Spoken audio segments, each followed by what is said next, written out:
Bir odam Ka'batullohda turib, ey to'g'rilarga yordam etuvchi, haromdan qochganni ko'ruvchi deb duo qilayotgan edi. Unga odamlar shundan boshqa duoni bilmaysanmi deyishdi. Shunda u nega bunday duo qilayotganining sababini quyidagicha izohladi. Men Baytul Sharifni tavof etarkanman, oyog'imga tekkan qandaydir narsani egilib oldim. Qarasam, ichi oltinga to'la hamyon ekan. Shu ondayoq shayton va iymonni mujodala etishni boshladi. 1000 tillo hazlakan pulmas. Kam ko'stingni butlab olasan dedi shayton. Iymonim esa bu senga harom. Birovning puli. Uni ko'tarib yurma. Egasini topib topshir dedi. Ana shu mujodala ichida ekanman, quloqimga birovning shu orada bir oltin to'la hamyon yo'qoldi.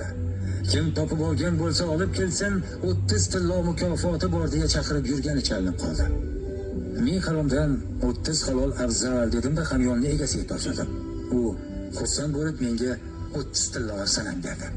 30 tilloni cho'ntakka urib, miskarlar bozorini aylanib yurgan edim. Bir arab qulning 1 tilloga sotilishini eshitib qoldim va shart uni sotib oldim. Oradan qanchadir vaqt o'tib, qo'limning yonida bir to'da arablar paydo bo'ldi va ular sirli ravishda shivirlasha boshladi.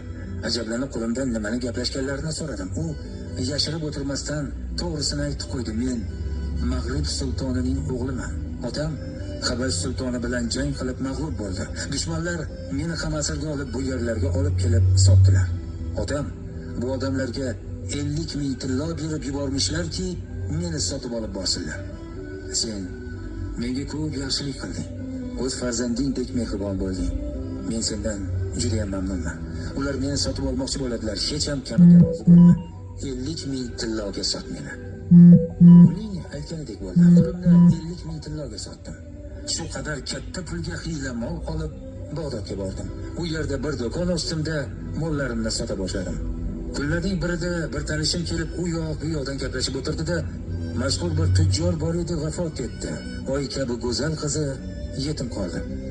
Yursang o'sha qizni so'rab boramiz deb qoldi. Men ham rozi bo'ldim.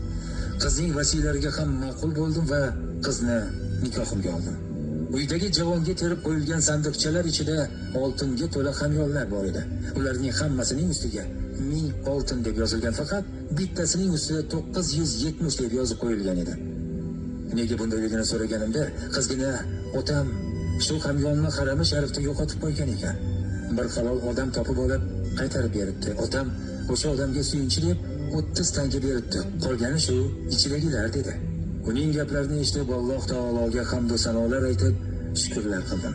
Zero bularning hammasi to'g'rilikning, ozgina yaxshilikning behisob barokati edi. Undan so'ng bo'lgan voqealarni qizginaga batafsil so'zlab berdim. Baxtiyorligimiz yanada ziyoda bo'ldi.